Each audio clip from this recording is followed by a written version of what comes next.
Hindustan paper रविवार 26 अप्रैल 2026। उस अनाम महिला को सलाम। शशि शेखर का लेख है, आम आदमी की ताकत को कम मत समझ बैठना। अमेरिकी राजनीति और चिंतक की डीन अल्फांस के इस विचार को शाहरुख खान ने फिल्म चेन्नई एक्सप्रेस में थोड़े परिवर्तन के साथ इस्तेमाल कर खासा लोकप्रिय कर दिया था।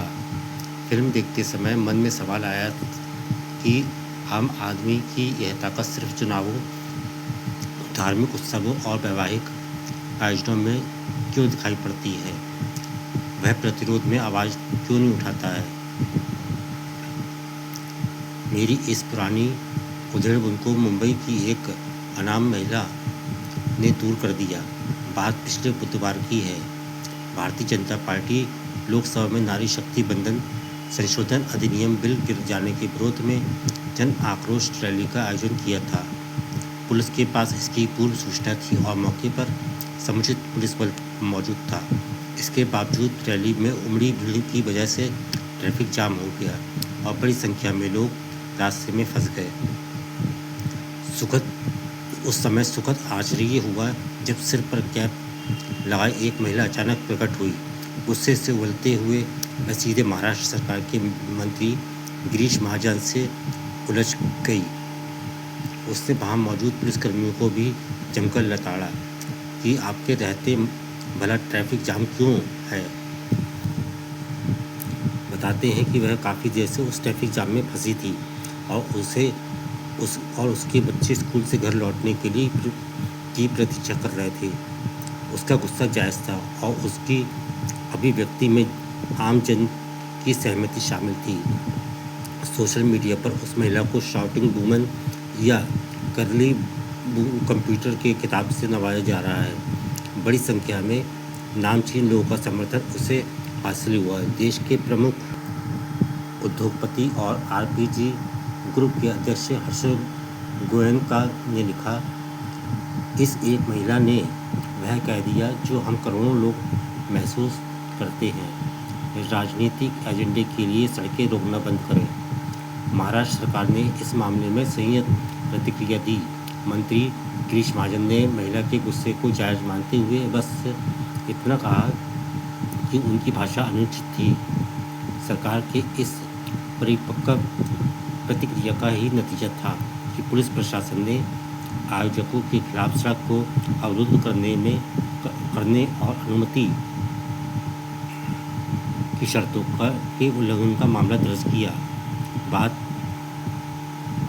यहीं तक रहती तो मुझे खुशी होती, पर शुक्रवार को मुंबई में वर्ली पुलिस स्टेशन में उस महिला के खिलाफ भारतीय न्याय संहिता की विभिन्न धाराओं में मामला दर्ज कर दिया गया। शिकायतकर्ता भी एक महिला है।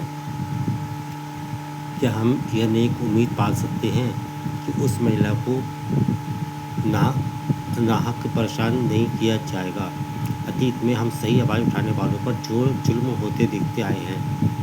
इस घटनाक्रम में कई महत्वपूर्ण सवालों को जन्म दिया है। हमारे देश में आए दिन राजनीतिक रैलियों, जनसभाओं, धार्मिक आयोजनों, बारातों आदि अति महत्वपूर्ण लोगों की आवाजाही के कारण जाम लगता है। लोग इसे अनिवार्य स्वाभाविक संकट मान बैठे हैं। यह तौर तरीका आम आदमी के स्वास्थ्य, कामकाज और पर्यावरण पर भारी पड़ रहा है। पहले स्वास्थ्य की बात, ट्रैफिक जाम अथवा उसके धीमे होने की स्थिति में यात्रियों के शरीर में कोर्टिसोल का स्तर बढ़ जाता है। यह एक ऐसा हार्मोन है जिससे तनाव व थकान दोनों बढ़ते हैं। यही वजह है कि देश में रोड रेज और बेपरवाह ड्राइविंग की घटनाएं पिछले 5 साल में लगभग दोगुना बढ़ गई हैं। सामान्य मारपीट तो आमतौर पर दर्ज नहीं होती है, लेकिन इसलिए उसके सटीक आंकड़े ढूंढना मुश्किल है।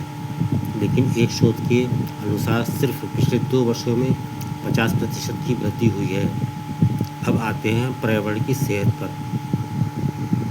आंकड़ों के आंकड़ों के मुताबिक दिल्ली जैसे शहर में वीआईपी मूवमेंट अथवा अन्य वजहों से लगने वाले जाम के कारण एक बार में लगभग 46,000 लीटर तक ईंधन बर्बाद हो जाता है। जाम में फंसे वाहन आइडलिंग मोड यानी रुके होने पर भी चालू रहने वाले इंजन की वजह से हवा में 107 मीट्रिक टन तक हानिकारक गैस छोड़ सकते हैं। इससे पर्यावरण को भारी क्षति पहुंचती है। रही बात इंसानी उत्पादकता की, तो शोध बताता है कि राष्ट्रीय राजधानी में सिर्फ आधा घंटे का जाम 1 लाख मानव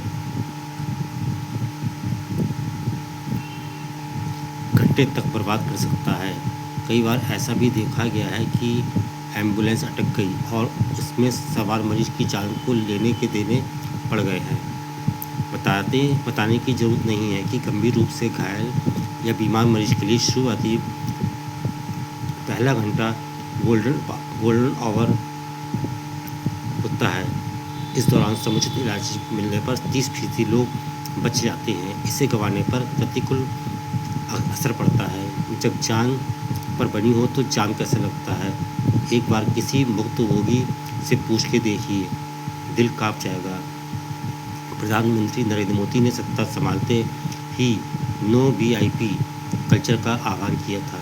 गृह मंत्रालय ने इस सिलसिले में ट्रैफिक रोकने के निर्देश भी जारी कर रखे हैं। इसके तहत सिर्फ राष्ट्रपति, उपराष्ट्रपति, प्रधानमंत्री अथवा विशिष्ट महिलाएं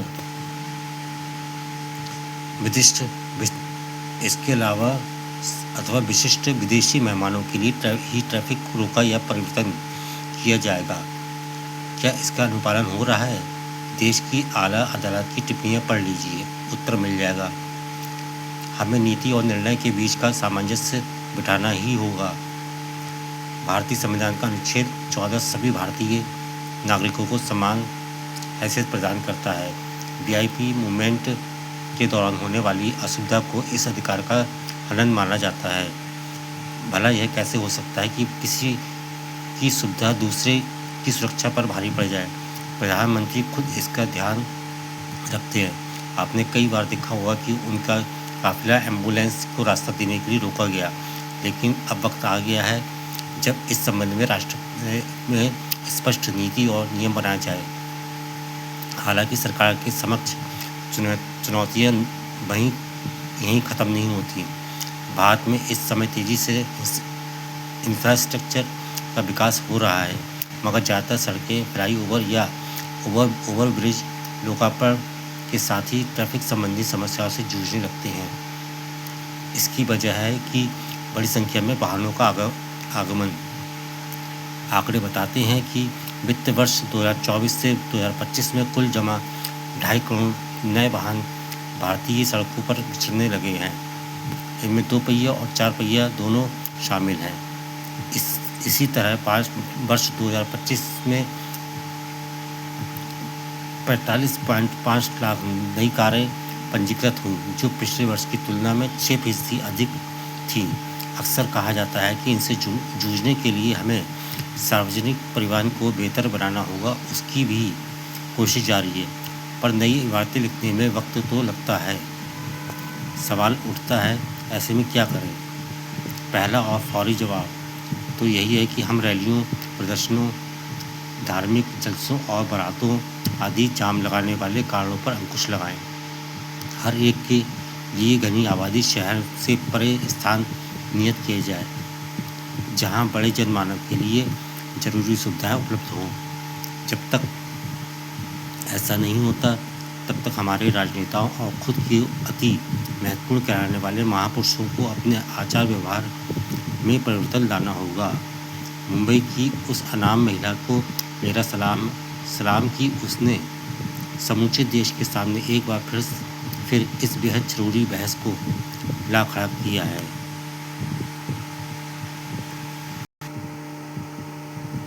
अगला लेख है जाफर पनाही फिल्म का, जीना इसी का नाम है। ऐसे निभाई जाती है अपने मुल्क से मोहब्बत। ईरान और अमेरिका की हुकूमतें आज एक दूसरे के सामने आमने सामने खड़ी हैं, मगर एक मोर्चे पर उनके बाशिंदे साथ साथ खड़े दिखते हैं। वह मोर्चा है तानाशाही की मुखालफत का। ईरान में हजारों अपनी जान से गए,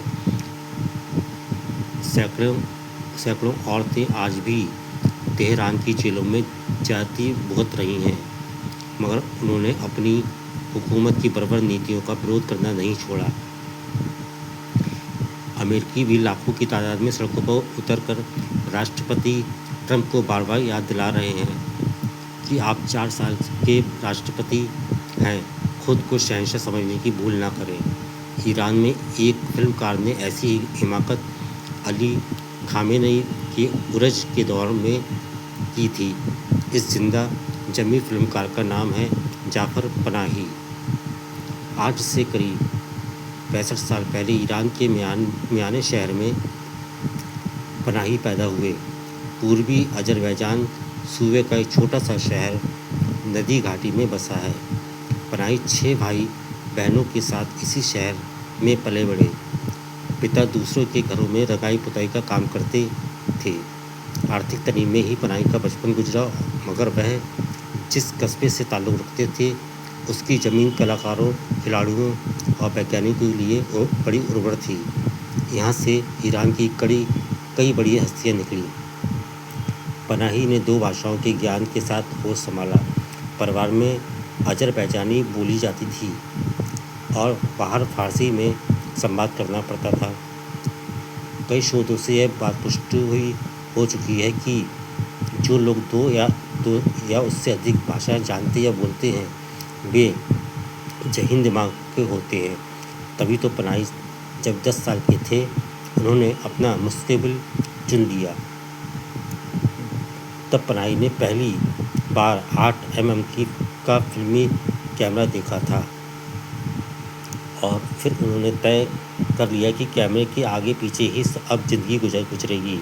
जो परिवार बड़ी मुश्किल से गुजर बसर कर रहा हो और जिसके मुखिया को फाका कशी से बचने के लिए घर का गलीचा तक बेचना पड़ जाए, उसे भला कौन पनाही को बार बार फिल्में दिखाने ले जाता।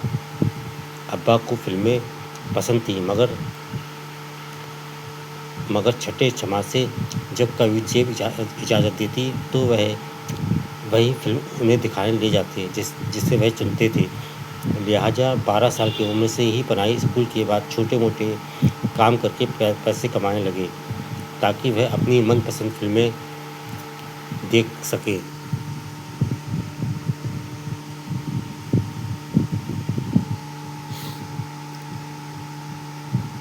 गुर्बत में बीते दिन और अपने जैसों के अलग अलग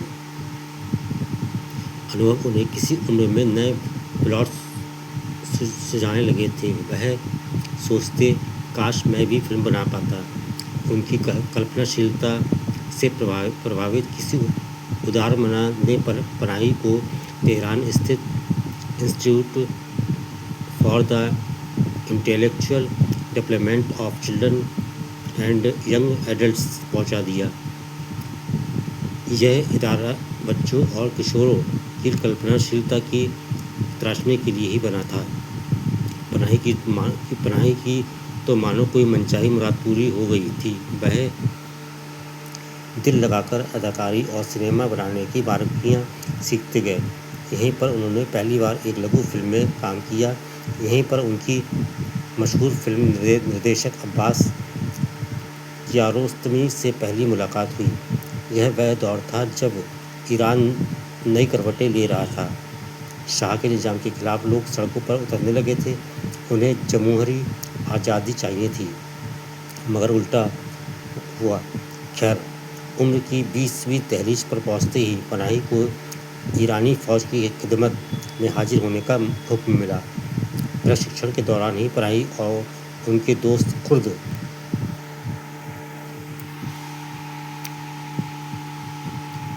बागियों के हत्थे चढ़ गए। लगभग 80 दिनों तक वे उनकी कैद में रहे। पनाही ने साथी कैदियों को भूख हड़ताल के लिए मनाया। 6 दिन की भूख हड़ताल के बाद अजीज आगा कुर्दों ने पनाही और उनके साथियों को रिहा कर दिया। उन्हीं दिनों इराक से जंग छिड़ी। पनाही अपना कैमरा लेकर मोर्चे पर गए थे। उनकी बनाई टेली फिल्में ईरानी कुर्द इलाकों में टीवी पर दिखाई जाती थी। इससे पनाही का हौसला बढ़ा। कलम और कैमरे का पर हाथ साफ होता गया। इनके साथ साथ वह अब्बास कियारोस्तमी के काम से भी जुड़े रहे। साल 1995 में पनाही की पहली feature film I the white balloon. इसमें नए साल नवरोज के जश्न के लिए एक बच्ची को सुनहरी मछली खरीदने की चाहत और परिवार की गरीबी का ऐसा मार्मिक ताना बाना बुना गया कि दर्शक अंत तक बंधे रह जाते थे। कांस फिल्म समारोह में किसी निर्देशक की पहली फिल्म की श्रेणी में इसने सर्वश्रेष्ठ फिल्म का पुरस्कार जीता। पनाही रातों रात ईरान के घर में पहचानने जाने लगे। इसके बाद उन्होंने द मिरर बनाई, जिसकी पटकथा भी पनाही ने खुद लिखी, मगर साल 2000 की द सर्कल 2003 में आई। क्रिम्सन गोल्ड और 2006 में प्रदर्शित ऑफ साइड के इफेक्ट के जरिए नई ईरानी व्यवस्था में औरतों की घुटन को इतनी गहराई से उकेरा कि सरकार ने उनकी बात की दोनों फिल्मों को ईरान में प्रतिबंधित कर दिया। जाहिर है पनाही को कई बार गिरफ्तार किया गया, बल्कि एकाधिक बार ईरान छोड़ने के संकेत भी किए गए, मगर पनाही ने ऐसा करने से साफ इनकार कर दिया। हर बार यही जवाब होता, ईरान ही आखिरी मंजिल है। जाहिर है सरकार के साथ उनके रिश्ते बिगड़ते गए। मार्च 2010 में पनाही को एक फिल्म बनाते हुए फिर से गिरफ्तार कर लिया गया। हालांकि तब वह जल्द छोड़ दिए गए थे। दिसंबर 2010 में रिवॉल्यूशनरी कोर्ट ने पनाही को 6 साल की कैद और अगले 20 वर्षों तक फिल्म बनाने पर रोक की सज़ा सुनाई, पर ऊंची अदालत में अपील करके वह गिरफ्तारी से बच गए। फिर उन्होंने 2011 में this is not a film बनाई। पिछले साल उनकी it was just an accident I. Panahi फिर से गिरफ्तार किए जा सकते थे, मगर गजब के जीवट वाले इस ईरानी फिल्मकार ने न अपना देश छोड़ा, न उसकी त्रासदी की दास्तान सुनानी बंद की। आज दुनिया भर में पनाही को लोग सम्मान की नज़रों से देख रहे हैं। प्रस्तुति चंद्रकांत सिंह। अगला लेख बोल मन्ना डे। बल से नहीं, बोल से जीत लिया दिल। कलकत्ता में तब युवाओं की जुबान पर एक नाम की बड़ी गूंज थी, गोबोर गुहा। वह बेहद बलवान बंगाली पहलवान थे। दुनिया के दमदार पहलवान भी उनसे खौफ खाते थे। अमेरिका से यूरोप तक वह अनेक विश्व स्तरीय पहलवानों को धूल चटाकर आए दिन आए थे।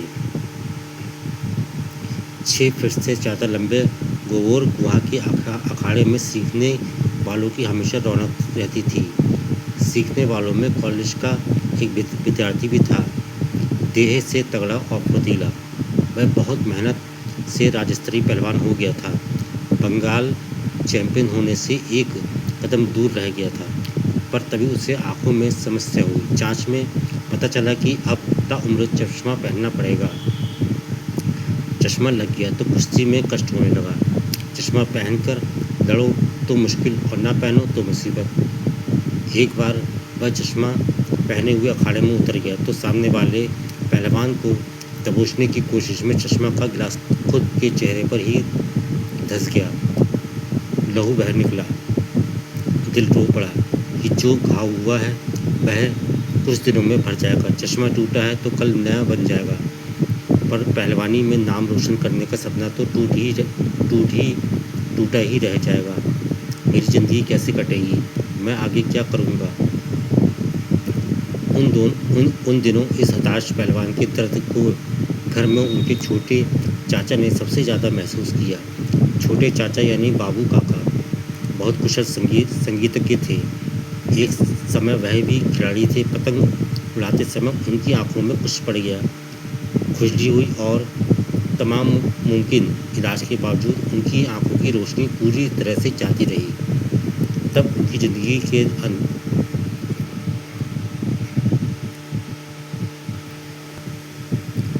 उनकी ज़िंदगी के अथाह अंधेरे में शास्त्रीय गीत संगीत ने ही पुरजोर उजाला किया।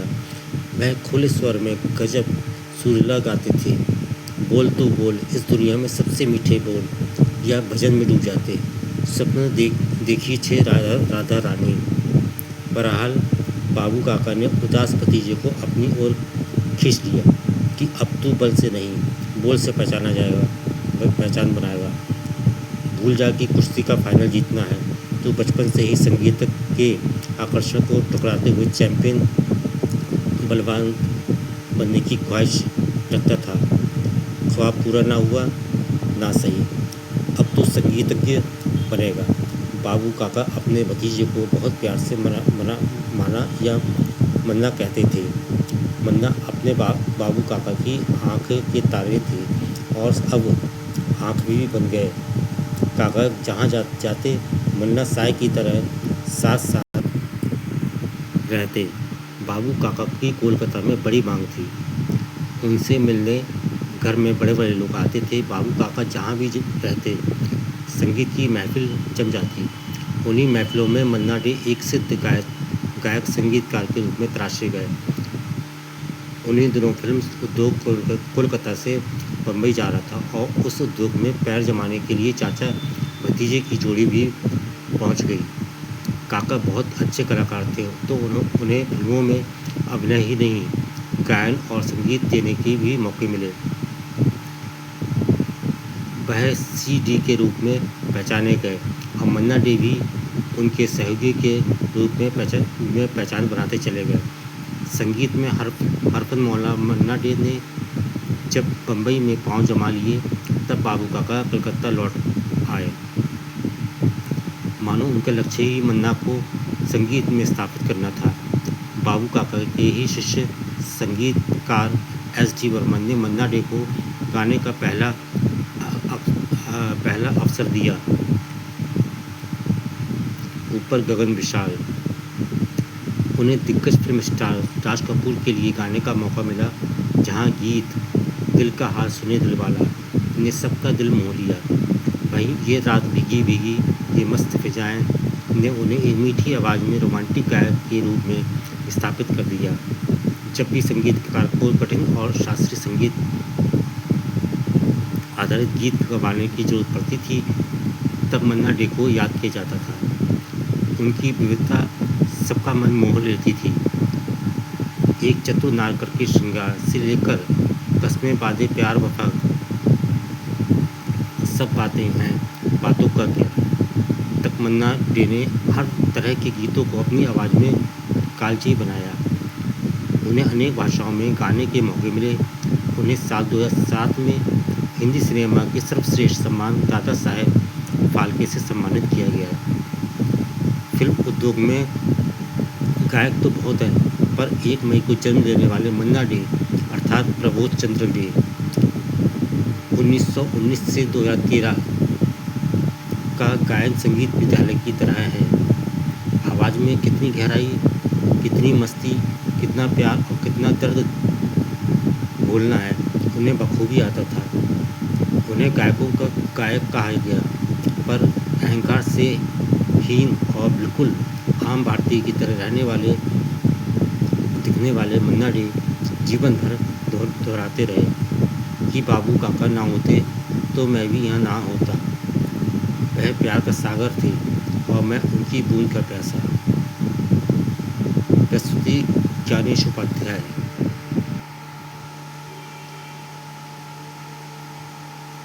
अगला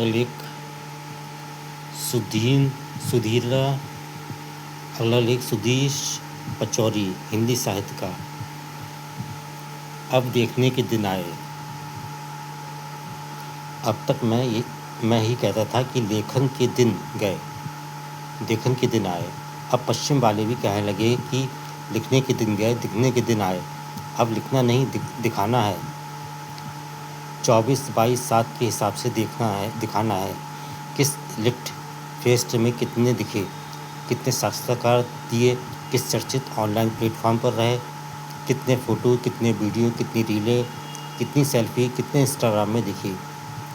आप कितने चर्चित और चर्चित रहे, कैसी कैसी बकैती की, कितने तमीज़ में रहे, कितने को बोले, कितने वायरल हुए, कितने ट्रोल हुए, कितने केस हुए, बेल लिए कि जेल रहे, कितनों को रुलाया, कितनों को जलाया और कितनों को सुलाया। जो लिखा वह महत्वपूर्ण नहीं, जो दिखा वही असली है।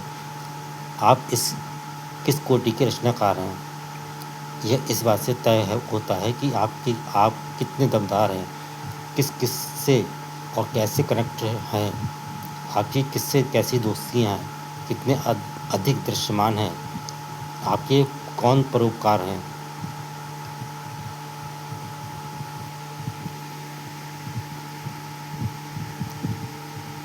कौन लठैत हैं, आपकी पहुँच कहाँ तक है। यही आपका कुल व्यक्तित्व है, यही महत्वपूर्ण है, कृतित्व है नहीं। व्यक्तित्व ही रचना है, व्यक्तित्व ही बचना है, व्यक्तित्व ही बाजार है, व्यक्तित्व ही दुकान है, व्यक्तित्व ही माल है, व्यक्तित्व ही कमाल है, व्यक्तित्व ही सेल है, व्यक्तित्व ही चंपी है और तेल है। साहित्य की इस नई संस्कृति ने साहित्य को और साहित्यकार को एकदम चपटा, चौपट और सपाट कर दिया। अब असली चीज़ है दिखना और दिखाना, 24/7 के हिसाब से सबकी नज़र में बने रहना। जब तक आप नज़र में हैं, आपकी कदर है, नज़र में नहीं तो आप कहीं नहीं। इसलिए कहा कि लिखो ना लिखो, पर दिखो ज़रूर। जितना दिखोगे उतना बिकोगे।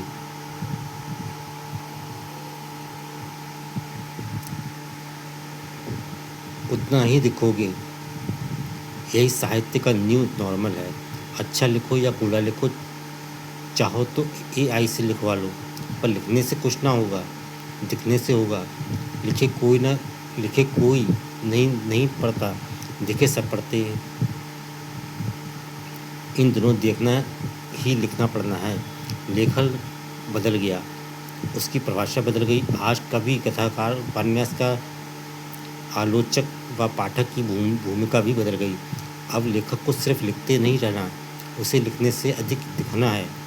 सोशल मीडिया पर दिखते रहना, हर बार नए तरीके से, नई अदा से, नए कपड़ों में, नए जूते में, नए हेयर स्टाइल में दिखते रहना। अब लेखक नहीं, प्रमोटर है, मार्केटर है, नाचने गाने वाला है। साहित्य एक ब्यूटी कॉन्टेस्ट है। एक दिन ऐसा आना है कि कोई लेखक किसी ब्रांड के जूते प्रमोट करता दिखेगा, कोई टी-शर्ट बेचता दिखेगा, कोई अंदर की बात के नाम पर कच्चा बनियान बेचता दिखेगा, कोई नूडल्स बेचता दिखेगा, तो कोई फैन बनकर फैन बेचता दिखेगा, और कोई साहित्य का म्यूचुअल फंड बेचता दिखेगा। हो सकता है कि एक दिन हम किसी नए अज्ञेय को अपना हंसता हुआ नूरानी चेहरा ही बेचते दिखें, किसी नई लेखिका को मोनालिसा की मुस्कान बेचते दिखें, किसी नए मुक्तिबोध की बीड़ी पीने से खतरे बताते दिखें, किसी नए नामवर को खाए के पान बना रसवाला खाते देखें। हो सकता है कि हम किसी को कविता के नाम पर एनर्जी फूड बेचते देखें, किसी दिन नए मार्क्स को डॉलर और नए एंगल्स को रूबल बेचते देखें। पश्चिम में यह हो रहा है। वहाँ लेखक अब सिर्फ लेखक नहीं, बल्कि अपना प्रमोटर, विज्ञापन, मार्केटर, आयोजक, प्रायोजक, संयोजक। कभी भवानी बाई ने लिखा था, जी हाँ हुजूर मैं गीत बेचता हूँ। आज कोई लिखेगा तो उसकी पैरोडी बनाकर कि जी हाँ हुजूर मैं नीट बेचता हूँ। भवानी भाई को बेचने की शर्म थी, हमें बेचने का गर्व है। अगला लेख है लेखकों का शहर पेरिस।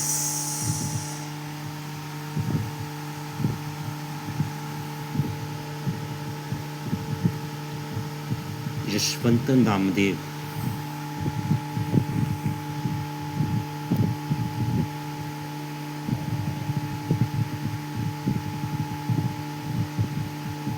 राजेंद्र अवस्थी। पेरिस अजीब शहर है।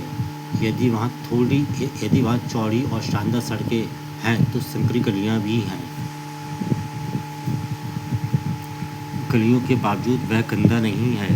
पेरिस के लोग वाइन के शौकीन हैं। यहाँ 3000 किस्म की वाइन बनाई जाती है। कहा जाता है कि यहाँ के लोग प्रतिवर्ष 20,000 लाख गैलन वाइन पीते हैं। पेरिस की रेड वाइन दुनिया भर में विख्यात है। वाइन की तरह यहाँ की सेंट भी प्रसिद्ध है। फ्रांस के सेंट साम्यवादी देशों के बाज़ारों में भी धड़ल्ले से बिकते हैं। पुराने पेरिस में हमने मोमार्क देखा और फिर मोमार्क सिमेट्री। यहाँ कई प्रसिद्ध लेखक चिरनिद्रा में लीन हैं। ड्यूमा, रेनो, सासा गुइट्री, अल्फोंस इत्यादि अनेक विख्यात लेखक यहीं दफनाए गए हैं। इसी के पास कैथीड्रल ऑफ नॉटर-डेम है। सन 1942 के आसपास यह फ्रांसीसी सभ्यता का केंद्र रहा है। इसका महत्व इसी से आंका जा सकता है कि फ्रांस की राजनीतिक क्रांति के बाद इसे तोड़ा जा रहा था, परंतु वह बचा लिया गया। सन 1831 में विख्यात लेखक विक्टर हुगो ने इसी को अपने उपन्यास का विषय बनाया। नॉटर-डेम का निर्माण सन 1163 में शुरू हुआ था और सन 1250 में बनकर वह पूरा हुआ। पत्थर की नक्काशीदार मूर्तियों और अपनी कला भव्यता के लिए यह विश्वविद्यालय विश्वविख्यात है। इतिहास की ढेर से पन्ने इसकी कहानी अपने साथ लिए हुए हैं। पेरिस को पहचानना है तो एफिल टावर से उसे जाना जा सकता है।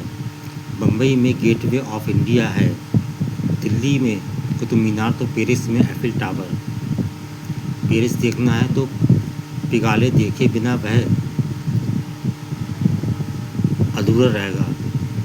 यह कॉफ़ी हाउस है और बुद्धिजीवियों का केंद्र। एक दोपहर हम पिगाले में घूम रहे थे। हमने देखा एक लड़की गधे के पीठ पर इत्र, सेंट आदि खुशबूदार चीज़ें बेच रही थी। उसने गधे को आकर्षक ढंग से सजा रखा था। वह स्वयं विचित्र पोशाक पहनी थी। वैसे फ्रांस का सेंट खरीदना है तो प्लास्टर ऑफ कंक रोड को जाते हुए अनेक बड़ी और शानदार दुकानें मिलती हैं। दुनिया भर में यह सेंटों का सबसे बड़ा बाज़ार है। लेकिन गधे की पीठ पर सेंट की दुकान चलते फिरते देखने और वहाँ से सेंट खरीदने का अपना मज़ा भी है। नेपोलियन पेरिस में हर जगह विद्यमान है। नेपोलियन का बनवाया मेडेलिन चर्च अपने ढंग का निराला है। उसमें 150 घेरे हैं। पेरिस में नदियों पर 30 पुल हैं। उनमें से एक पोंडिएना है। नेपोलियन इस पुल को उड़ाना चाहता था, लेकिन सम्राट लुई स्वयं उस पर खड़ा हो गया और नेपोलियन इसे नहीं उड़ा सका। पेरिस में ही वाटरलू है, जहाँ सन 1853 में नेपोलियन की हार हुई थी। नेपोलियन ने अपने जीवन के अंतिम क्षणों में एक सनद लिखी थी। उसमें कहा गया था कि मेरी आकांक्षा है कि मेरे अवशेष सेम नदी में बहा दिए जाएं, जहाँ से मैंने अपनी जनता से प्यार करना सीखा था। सेम वास्तव में पेरिस के लिए मूल्यवान नदी है। नदी का पानी साफ है। नदी पर अनेक चौड़ी सड़कों वाले पुल बने हैं। सेम नदी के साथ चलती हुई सड़क पर एक संग्रहालय है, जहाँ विश्वविख्यात मोनालिसा का मूल चित्र सुरक्षित है।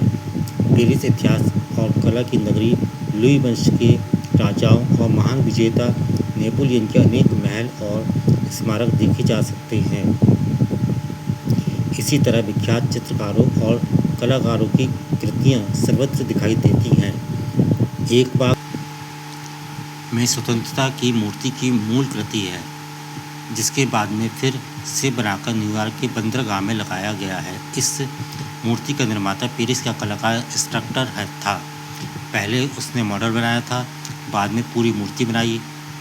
यह मॉडल पेरिस में देखा जा सकता है। पेरिस जाने वाला कोई भी यात्री रौंदा का संग्रहालय देखे बिना नहीं लौटता। फ्रांसवा अगस्त रेने रौंदा का जन्म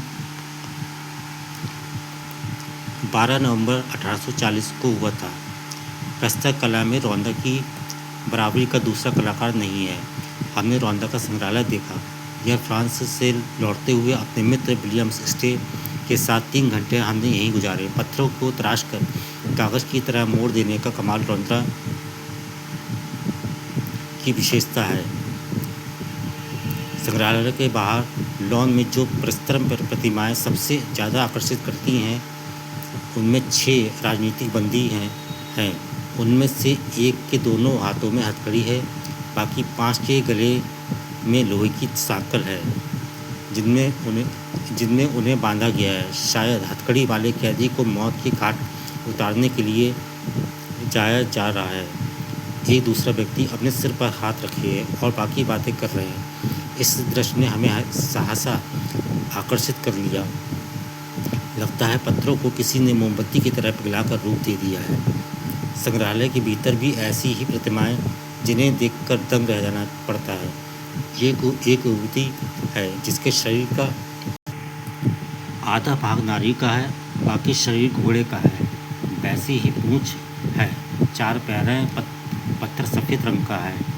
इसी तरह अनेक स्त्री पुरुषों की प्रेमरत प्रतिमाएं, शॉल ओढ़े बीमार पुरुष आदि की ढेर सी प्रतिमाएं हैं। प्रत्येक प्रतिमा को देखकर रौंदा की अद्भुत कला शक्ति पर चकित रह जाना पड़ता है। रौंदा संग्रहालय से ही हम यूनेस्को के कटोरी नुमा विशाल भवन को देखने गए थे। भवन की दीवारों पर पिकासो के अमूर्त चित्र हैं। डॉक्टर स्टेप ने यूनेस्को के अनेक अधिकारियों से हमें मिलाया था। वहाँ बहुत से भारतीय भी हैं जो विभिन्न विभागों में बड़े पदों पर काम कर रहे हैं। पेरिस घूमते हुए 2-3 महत्व की चीज़ें दिखनी आवश्यक है कि यूनिप्रिक्स प्रसिद्ध दार्शनिक शास्त्र का यह सुपरिचित स्थान है जो कुछ समय पहले तक वे यहाँ बैठते थे। आज भी फ्रांस के लेखक यहीं शाम को मिलते हैं। दूसरी जगह है पिलाश बांटोन। यहाँ लोहे के खंभे पर नेपोलियन की प्रस्तर प्रतिमा है। इस बात ने तो मुझे आकर्षित नहीं किया। मैंने इसे पसंद तब किया जब मुझे बताया गया कि विश्वविख्यात कथाकार अर्नेस्ट हेमिंग्वे जब सेना में काम करते थे तब यहीं खड़े होकर उन्होंने मार्टिनी पी थी। तीसरा स्थान शोनजी लीजो है। यह स्मार्ट लुई 14वें के समय बनाया गया था। इसी के पास ब्लास्टर ऑफ कांकरोट है। यह 18वीं सदी में बना था। इसके चारों ओर बाग हैं जिसमें पत्थर की नक्काशीदार मूर्तियां हैं। उनका निर्माता लेवो था जिसने गैस लाइट का आविष्कार किया था। शोनजी लीजो में ही पेरिस के सबसे बड़े दैनिक पत्र ले फिगारो का कार्यालय है। इसी के पास लॉग कालसी में बैठकर बियर पी थी और अपनी इस मजबूरी पर पछता रहे थे कि वर्साई जाकर नेपोलियन का किला हम नहीं देख पाए। पेरिस के इतिहास में इस किले का बहुत उल्लेख हुआ है। यह फ्रांस के 3 सम्राटों का निवास रहा है और बाद में नेपोलियन ने भी उसी में रहना पसंद किया। पेरिस जितना खूबसूरत शहर है उतने ही रंगीन भी है। समृद्ध और संपन्न देश का वैभव पेरिस में उतर आया है। वैसे भी यूरोप के किसी भी देश की तुलना भारत से नहीं की जा सकती। पेरिस तो भारत के लिए एक सपना है। मुझे वहाँ जिसने सबसे ज़्यादा आकर्षित किया था वह था लेखकों और कलाकारों का सम्मान। वहाँ हर प्रसिद्ध लेखक तथा कलाकार जनता से भली भांति परिचित है और जनता भी उनका पूरा सम्मान देती है। सैलानी की diary Hindi pocket books Gurgaon से संपादित अंश।